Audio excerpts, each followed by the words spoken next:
welcome back to my channel. Today I'm going to be sitting down and talking to you about some of my favourite and some of my least favourite releases from this year. So it's skincare and makeup. I didn't really think to include like hair care or anything like that. Actually no, I do have one hair care product, but other than that, my hair care doesn't really change too much. My hair is pretty shit, so I've been using the same stuff. Not because I've been trying a lot of new stuff, I've just been using the one thing, so I don't really have anything else to compare it to, which is why I'm not including that. But I have a shit ton of products in front of me that I want to talk about, and I'd say it's pretty equal parts likes and dislikes, because I found the things that I've liked this year, like I've loved, and the things that I've disliked this year, like I've hated, and I really wanted to talk about both of them. So this is going to be a very long video, and I'm just going to get onto it. If you're keen to see my least favorites and my favorites of the year, then please keep on watching. Okay, so I'm going to try and be as quick as possible because I have easily 30 products in front of me, so I'm not going to sit here and explain the products for ages. I'm just going to tell you what I liked about them and why I liked about them, vice versa with my least favorite products. So let's get started on my favorites, and then we'll do my least favorites at the end. So skincare, the Mario Badescu Cleansing Milk with Carnation and Rice Oil. So I have been obsessed with this. I bought it in winter, so I've been using it solidly for the last 6 months. I've repurchased it at least 4 or 5 times, so it has been on rotation for all of winter. It really saved my skin this winter, and for the price point it was $17. So whilst you are getting a smaller amount, it is really affordable, and I've just been loving it. So if you're a dry skin girl, I suggest picking this one up.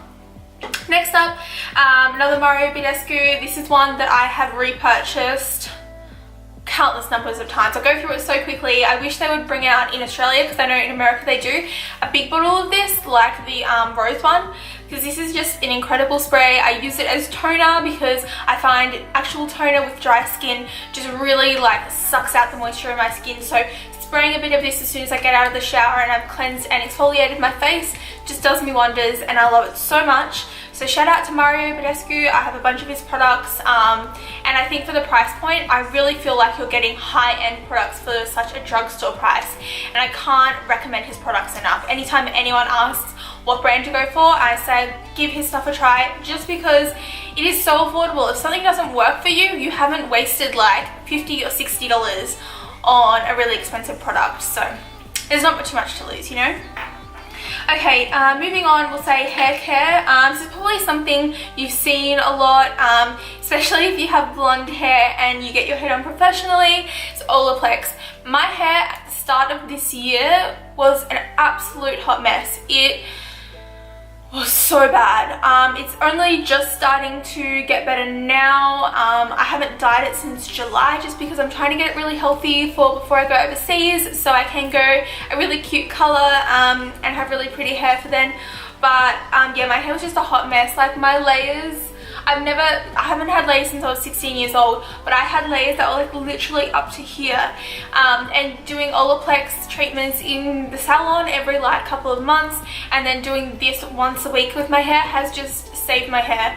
Anyone who talks shit on Olaplex, I don't understand. It is the hair savior of the world, and I honestly feel like the person that created this deserves a Nobel Prize, because blonde people everywhere are obsessed with this. Anyway, moving on, I've got another skincare product. It is the Ordinary Organic Cold Pressed Rosehip Seed Oil. So the Ordinary are very interesting for me. I find the products that I like, I love, and the products that I don't like, I hate. So they're very on both ends of the spectrum for me. I do have a couple of dislikes or a couple of hates from the year that are in that side of the video, which I'll talk about later. But this has been a really good product for me. I'm nearly out. This is my first bottle, but I definitely will be repurchasing this.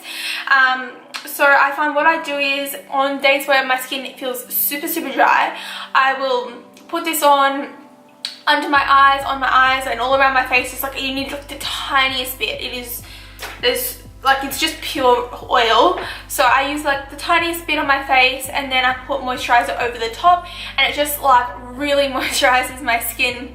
If you don't have super dry skin, you can just use this as a moisturizer on days where you are feeling a little bit dry, and you would totally wake up with such nice skin. So I've been really loving this, and for the price point, because I know a lot of rosehip oils are really up there in price, this was like $12 or something. So really affordable stuff, and I highly suggest it if you are on the hunt for a good rosehip oil. So this isn't like, this is definitely beauty related, but it's not skincare or makeup or anything like that. It is the Dr. Bronner's 18-in-1 Hemp Baby Unscented Soap. So you've probably seen this around, maybe if you're in America, your local Whole Foods, or if you're in Australia, like health food stores and stuff like this, and they come in like lots of different colors for the different, I guess, scents or whatever. But I just get the unscented ones. I use this to clean my makeup brushes, and there is nothing better out there. Do not waste your money on some gimmicky ass $25 little mini bottle of makeup cleaner. Just buy this. It's literally baby soap. It's really good if you've got sensitive skin. Literally, what are the ingredients? I hope you can read that. The ingredients are just like here. Like there's nothing weird in this. Water, coconut oil, potassium hydroxide, that's the only thing I haven't heard of. Palm oil, which is like the good palm oil, not the bad palm oil. Olive oil, hemp oil, jojoba oil, citrus, and that's it. Like it's so good, and it cleans my makeup brushes like so quickly. I love it. I will never use anything else to clean my makeup brushes, and there's no way I'm going to buy some stupid expensive branded makeup cleaner when you can just literally just buy this huge bottle for like under 20 bucks. So moving on to makeup, this kind of makeup anyway, I've talked about this so many times, but it has been a savior for me this year. It is the Frank Lip Balm.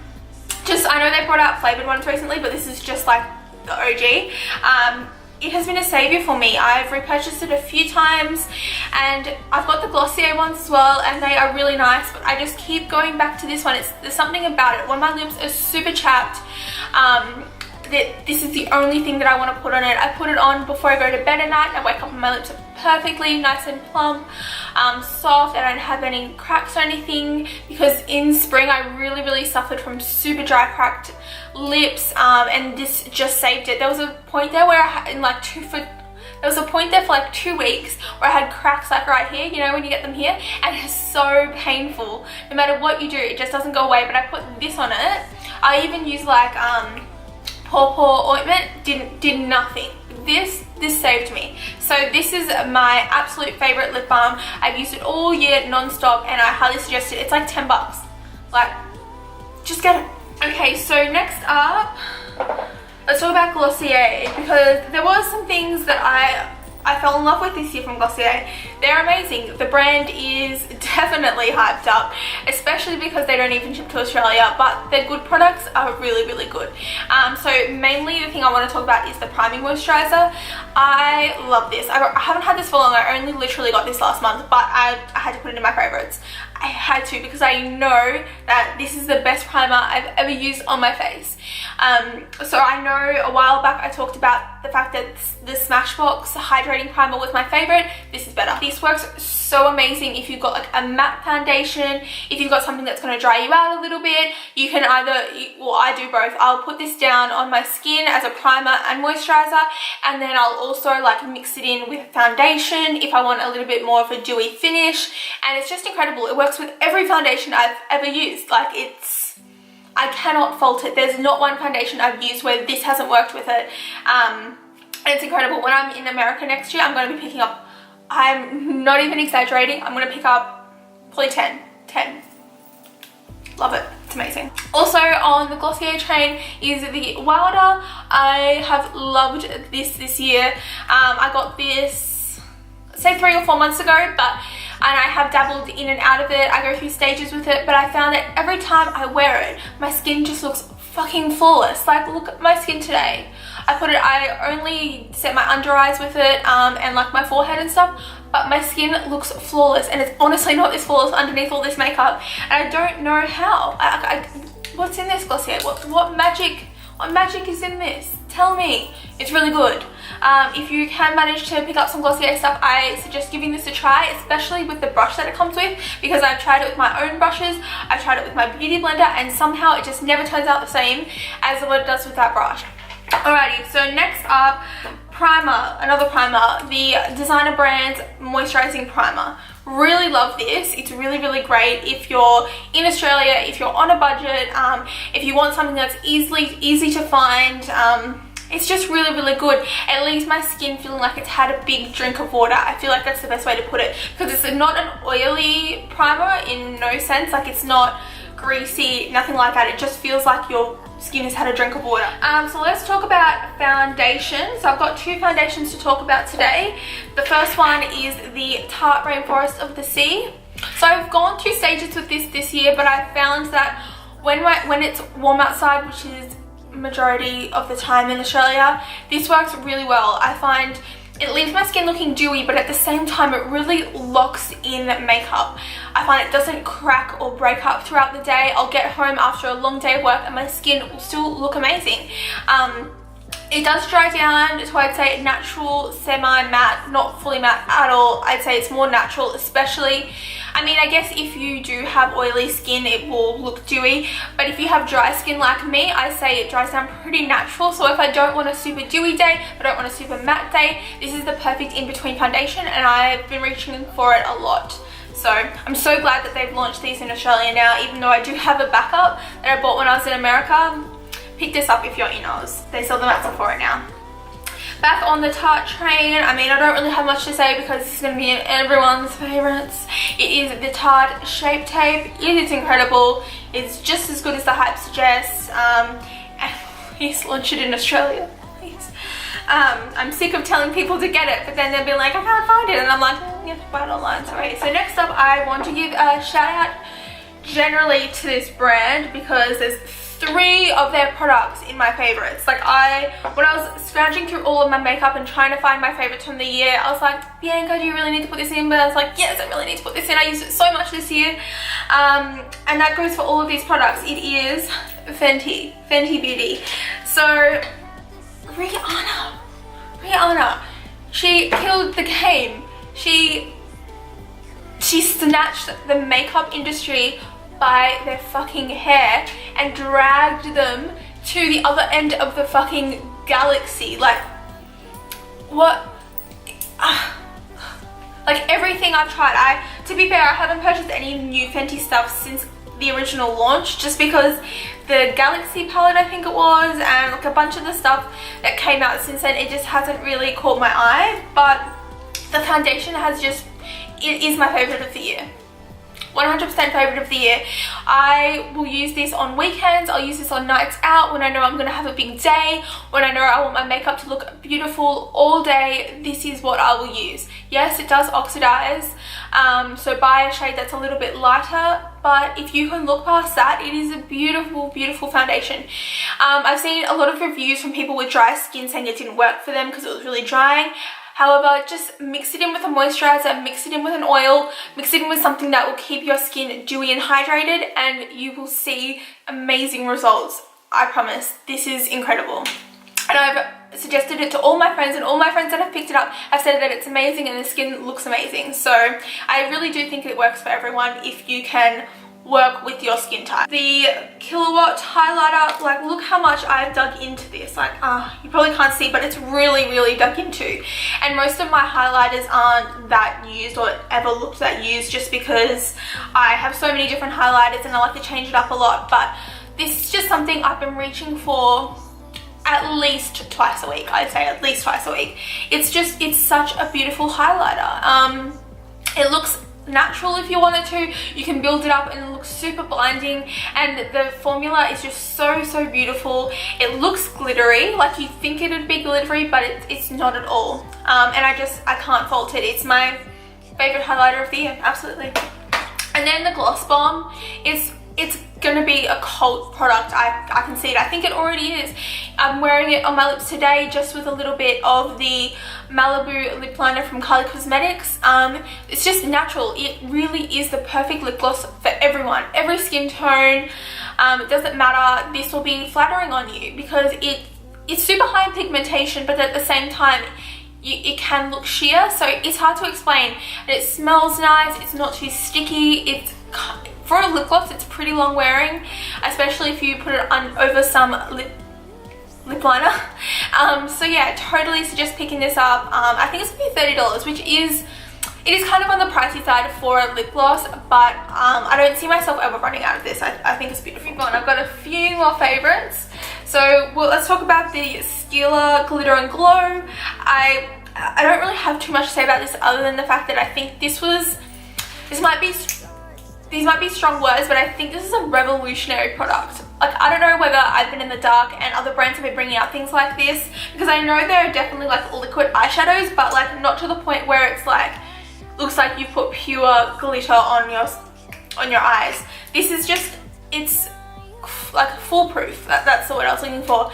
And it's just so good, especially if you're starting out in makeup, you're not 100% sure, but you want a super glam look and you want it to be easy. You don't want to get a little fallout. This does have a little bit of fallout if you don't use a glitter glue, but if you don't use a glitter glue, it's also not the end of the world. I guess you just have to deal with a little bit of that. And before I got a glitter glue really recently, I still used it and it wasn't a big deal to me, but it's beautiful. They are a little pricey, I will say. I think like $30 something, which is, for the small amount of product you're getting, like it is quite small, but it's beautiful. Powder, another powder, the Hourglass Ethereal Light Powder. I know this didn't come out this year, but I've really been loving it. I bought it when I was in America. I've used it heaps. I use it several times a week and it barely got a dent in it. It still looks new. So I usually use this to set underneath my eyes, and it's just such a gorgeous powder. It is the lightest one. I'd say it's more translucent. However, I feel like if you do have a darker skin tone, this might leave a white cast. It might flash back a little bit. So I know dim light is really good for like kind of more all over skin tones. However, if I just wanted like something more translucent for my really pale skin, and this works really amazing. It leaves me looking so flawless if I do want to have quite bright under eyes. If I'm having dark circles and stuff like that, I use this over the top of concealer and it really does brighten and last all day, and it's just a really beautiful powder that I've been loving this year.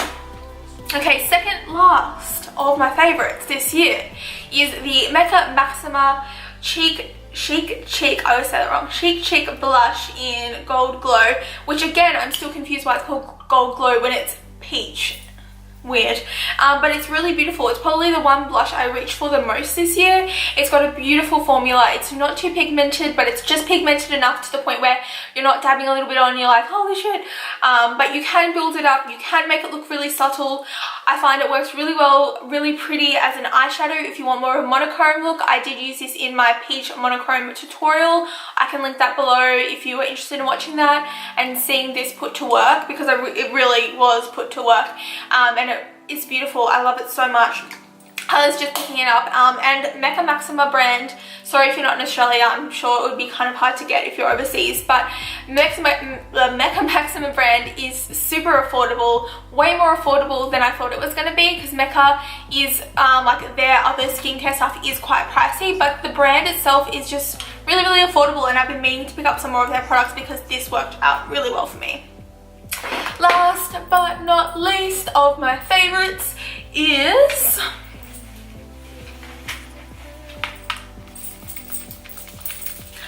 I love this so much. I loved it so much more than I thought I was going to. When I bought this with great trepidation, because I just thought it was going to be so average, but it is so above average, it is beyond a joke.